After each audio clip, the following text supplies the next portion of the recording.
গত পরশুদিন বাংলাদেশে এসএসসি ২০২৫ সালের রেজাল্ট দিয়েছে। অনেকেই খুবই ভালো রেজাল্ট করেছেন কিংবা অনেকের সন্তান আশা অনুরূপ রেজাল্ট করতে পারেননি। আ প্রতিবারই আসলে একটা অপশন থাকে, সেটা হচ্ছে সন্তানদের বা আপনাদের শিক্ষার্থীদের খাতা পুনর্নিরীক্ষণের একটি অপশন থাকে। সেটি একটি বিজ্ঞপ্তি চলে এসছে। সেটা হচ্ছে ১১ জুলাই থেকে ১৭ জুলাইয়ের মধ্যে আপনারা টেলিটক নাম্বার থেকে আ আপনারা আবেদন করতে পারবেন আপনাদের নির্দিষ্ট শিক্ষার্থীর তার নির্দিষ্ট পত্রের জন্য আরকি, বা বিষয় কোডের জন্য। যেভাবে এসএমএস করতে হয় সেটা খুবই সহজ, আমি বলে দিচ্ছি। আপনার আ টেলিটক সিম আছে এমন একটা মোবাইল ফোনে, ইনবক্সে গিয়ে লিখবেন RSC স্পেস দিবেন, বোর্ডের কোড মানে বোর্ড নামের প্রথম ৩ অক্ষর, যেমন রাজশাহী হলে RAJ স্পেস দিবেন, তারপরে শিক্ষার্থীর রোল নাম্বার লিখবেন, তারপরে আ আপনি হচ্ছে যে সাবজেক্ট আসলে আবেদন করতেছেন পুনর্নিরীক্ষণের জন্য তার কোড লিখবেন। যেমন বাংলা যদি হয় ১০১ এটা লিখবেন। তারপরে পাঠিয়ে দিবেন ১৬২২২ এই নাম্বারে। আপনি চাইলে একই এসএমএস এ একাধিক পত্রের জন্য আপনি আ আবেদন করতে পারেন। তবে সেক্ষেত্রে প্রতি পত্রের জন্য আপনাকে ৳১৫০ করে চার্জ করবে টেলিটক সিম থেকে। পরবর্তীতে একটা ফিরতি এসএমএস আসবে, সেখানে একটা পিন কোড থাকবে। তো সেই পিন কোডটি দিয়ে আপনাকে আবার একটি রিপ্লাই এসএমএস লিখতে হবে। সেটা লিখতে হবে RSC space yes space pin code space দিয়ে আপনার ফোন নাম্বার লিখবেন। মানে যেই নাম্বারে ওরা পরবর্তীতে কমিউনিকেশন করবে কিংবা রেজাল্ট দিবে। সেটা লিখে আবার পাঠিয়ে দিবেন ১৬২২২ এই নাম্বারে। ওকে, এটি ছিল এই ভিডিওর প্রথম অংশ। এবার আসি দ্বিতীয় অংশে। দ্বিতীয় অংশে যে বিষয়টি নিয়ে আমি আসলে একটু আপনাদের সাথে শেয়ার করতে চাই, বা আসলে আমার অভিব্যক্তি প্রকাশ করতে চাই, যে এই বছর গোটা বাংলাদেশে এসএসসি পাশের হার হচ্ছে মাত্র ৬৮.৪৫। ৬৮.৪৫। সেখানে ২০২৪ সালে এসএসসি পরীক্ষার পাশের হার ছিল ৮৩.০৪। ২০২৩ সালে ছিল ৮০.৩৯, ২০২২ সালে ছিল ৮৭.৫৩, ২০২১ সালে ছিল ৯৩.৫৮। হঠাৎ করে গত বছরও ৮৩.০৪ ছিল। আসলে ব্যর্থতাটা কার? ইউনূস সরকারের নাকি শিক্ষার্থীদের? এক বছরেই এত মানে রেজাল্টের হেরফের, এতটাই আম অবনতি হলো গোটা শিক্ষা ব্যবস্থা? নাকি আসলে পূর্বে যে রেজাল্টটা দেখানো হতো সেটা ছিল এক প্রকার রাজনৈতিক স্ট্যান্ডবাজি? আমি যতটুকু জানি যে আমার পরিচিত অনেক শিক্ষক আছেন, আমার পরিবারে অনেক শিক্ষক আছেন। তারা বিগত ১৫ বছর, বিশেষ করে গত ৮-১০ বছর তারা কোনো খাতা দেখতেন না। খাতা দেখতেন না কেন?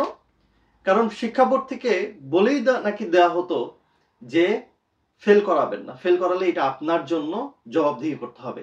যেভাবে পারেন মার্ক দিন। সে খাতা লিখা থাক বা না লিখা থাক। এগুলো আমাদের একদম শোনা, জানা, দেখা বিষয় আরকি। পত্র-পত্রিকাতেও এসছে।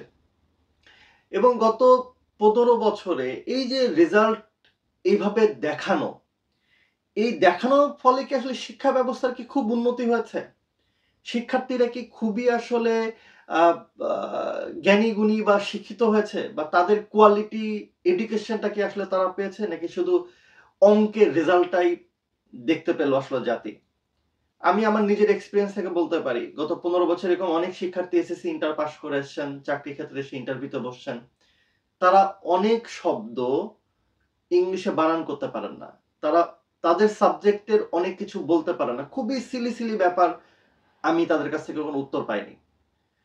তো সেক্ষেত্রে কি আসলে শিক্ষা ব্যবস্থার কি কোনো উন্নতি হয়েছে? নাকি শুধুমাত্র রাজনৈতিক স্টান্টবাজি হয়েছে? তবে এই বছর যখন এসএসসি পরীক্ষা হয় আমি শুনেছিলাম যে, যেটা প্রকৃত রেজাল্ট আসবে সেভাবেই মার্কিং করা হবে। মানে যা লিখা থাকবে খাতায় সেটার উপরেই মার্কিং করা হবে, এবং আমার কাছে মনে হয়েছে যে হ্যাঁ, আমার ধারণা ছিল যে এবছর হয়তোবা রেজাল্ট আরো কম হবে। কিন্তু তারপরেও ৬৮ এটা মন্দ না। কিন্তু আমার কাছে মনে হয়েছে যে গত ১৫ বছর যেভাবে খাতা দেখা হয়েছে, এবছর ওভাবে খাতা দেখা হয়নি। প্রকৃত অর্থে খাতা যেভাবে দেখতে হয় শিক্ষকরা হয়তোবা সেভাবেই দেখেছেন। এইজন্যই প্রকৃত রেজাল্টটা এসছে। আপনারা আমার সাথে দ্বিমত করতে পারেন যে এটা ইচ্ছাকৃতভাবে রেজাল্ট খারাপ দেখানো হয়েছে, কিংবা এই সরকারকে ব্যর্থতা আ হিসাবে দেখানোর জন্য রেজাল্ট খারাপ করানো হয়েছে। আসলে কি তাই? আপনি গত 15 বছর আগের চিন্তা কথা করেন, তখনকার রেজাল্টের ধারা কি ছিল? তারপরে হঠাৎ করে 15 বছর রেজাল্টের ধারা কোথায় চলে গেল? কিন্তু আপনি আপনার পরিবারে আপনার সন্তানদের দিকে তাকান, তাদের অবস্থা দেখেন, তাদের নলেজ দেখেন, তাহলে আমার মনে হয় যে এটা নিয়ে আর কোনো প্রশ্ন থাকার কথা। তবে যেভাবে আওয়ামী লীগ সরকার এই রেজাল্ট স্টান্টবাজি করে শিক্ষার্থী এবং শিক্ষা ব্যবস্থার যে ক্ষতি করে গেছে, এই মাসুল আমার মনে হয় যে যুগের পর যুগ এই বাংলাদেশকে দিতে হবে। আমরা চাই কোনো এটলিস্ট এই শিক্ষা ব্যবস্থাটা যেন কোনো রাজনৈতিক স্ট্যান্ডবাজির কোনো জায়গা না হয়। শিক্ষকরা তারা তাদের দায়িত্ব পালন করবেন, শিক্ষাদান করবেন, পাঠদান করবেন, শিক্ষার্থীরা সেটা নেবেন এবং তারা পরীক্ষা দিবেন এবং যেটা সঠিক রেজাল্ট সেটা আমরা দেখতে চাই। স্ট্যান্ডবাজি করে কি লাভ বলেন? আপনি আপনি রেজাল্ট দেখাচ্ছেন, কাগজ কলমে রেজাল্ট দেখাচ্ছেন 90%, 85%, 91%, কিন্তু আপনার শিক্ষার্থীরা তো কিছু জানে না। আপনি আপনার শিক্ষার্থীদেরকে, আপনাদের তরুণ সমাজকে তো আন্তর্জাতিক বিশ্বের জন্য প্রোডাক্ট হিসেবে তৈরি করতে পারেননি। শুধু একটা করে সার্টিফিকেট দিয়ে দিচ্ছেন। অনার্সের সার্টিফিকেট, মাস্টার্সের সার্টিফিকেট, কিন্তু তারা গিয়ে 10,000 টাকা বেতনে চাকরি করার যোগ্যতা দেখাতে পারছে না। তাদের আপনি স্কিল ডেভেলপ করতে পারেননি। শুধু স্টানবাজি করে গেছেন রেজাল্ট এর সংখ্যা দেখিয়ে। কিন্তু আলটিমেটলি গত 15 বছরের যেই যেই মানে যে স্টুডেন্ট গুলো বের হয়ে গেছে, আপনারা বাস্তবে দেখেন যে কত পার্সেন্ট শিক্ষার্থী আসলে নলেজেবল হয়েছে, তাদের দক্ষতা উন্নয়ন করতে পেরেছে এবং যারা আধুনিক বিশ্বে অন্যান্য দেশের মানুষদের সাথে কম্পিটিশন করতে পারছে। এমনকি দেশেই দেখেন না, দেশের জব মার্কেটেই দেখেন না, কি হাহাকার অবস্থা। প্রচুর জব আছে হয়তোবা, কিন্তু যোগ্যতা সম্পন্ন, দক্ষতা সম্পন্ন মানুষের বড়ই অভাব। থাকবে কি করে? কারণ সংখ্যা দিয়ে রেজাল্ট বানিয়ে স্ট্যান্ডবাজি করে গেছেন। ভিতরে তো ফাঁপা, উপরে তো কিছু নেই। ভিতরে একেবারেই ফাঁপা, আসলে কিচ্ছু নেই। আমার মনে হয় যে এই যে ধারাটা শুরু হলো, আবার প্রকৃতভাবে যাচাই করা হোক খাতা। একজন শিক্ষার্থী যা লিখবে সেটার উপরে মার্ক পাবে এবং আশা করি যে ধীরে ধীরে এই পরিবর্তনটা আসবে। আমি একটু যোগ করতে চাই, দেখেন বিগত আওয়ামী লীগ সরকারের আমলে মানে 2001 সালের আগে কিন্তু গোটা বাংলাদেশে নকলের মহা উৎসব চলতো। আমরা দেখেছি যে স্কুল কলেজ থেকে কন্টাক্ট করে ছাত্র ভর্তি করা হতো যে তোমার পাশের দায়িত্ব আমাদের। এবং কিছু কিছু তো কলেজই ছিল হচ্ছে একদম ট্রেডমার্ক, যে ওখানে শুধু নকলই হয় আর কি, সবকিছু কন্টাক্ট। সেই জায়গা থেকে এসে 2001 সালে কিন্তু আমরা দেখেছি বিএনপির একজনের কথা না বললেই না, আ.ন.ম এহসানুল হক মিলন, যিনি শিক্ষা প্রতিমন্ত্রী ছিলেন, এবং তিনি কিন্তু সে নিজ উদ্যোগে বিভিন্ন জায়গায় ঝটিকা অভিযানে গেছেন হেলিকপ্টার নিয়ে, এবং তার সময় কিন্তু নকল একেবারেই বন্ধ হয়ে গেল। একটা সময় ছিল যে চটি চটি নকলের বই পাওয়া যেত, কিন্তু অনেকের মনে পড়ছে হয়তো এই কথাগুলো শুনলে, একদম ছোট ছোট বইয়ের লাইব্রেরির দোকানে পাওয়া যেত ছোট্ট ছোট্ট বই, নকল একদম মানে নকল করা স্পেশালাইজ বুক ছিল।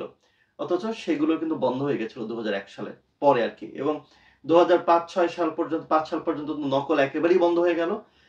এবং শিক্ষা ব্যবস্থা বোর্ডেও কিন্তু এরকম কোনো নির্দেশনা আমরা তখন শুনিনি যে পাস করাই দিতে হবে, যেভাবে হোক, পাস না করালে আপনাকে কথা শুনতে হবে, এরকম আমরা কিন্তু কখনো কোনো নজির দেখিনি। 1-2 মার্ক গ্রেস দিত, আপনি হয়তো 80-79 পেয়েছেন, 80 করে দিত।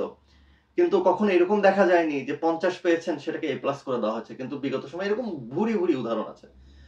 একটা জাতি আসলে টিকে থাকে সে জাতির শিক্ষা ব্যবস্থার উপরে। তো আমার কাছে মনে হয়েছে এটা, এটা আমার কাছে মনে হয়, আমার ব্যক্তিগত ওপিনিয়ন, যে বিগত আওয়ামী লীগ সরকার যেভাবে এই শিক্ষা ব্যবস্থাকে রেজাল্টের মাপকাঠিতে যে স্ট্যান্ডবাজি করে গেছেন, কিন্তু নিচে অন্তঃসার যে শূন্য করে দিয়ে গেছেন, এইটার ভুগতে হবে বাংলাদেশকেই আগামী কয়েক যুগ মেবি আর কি।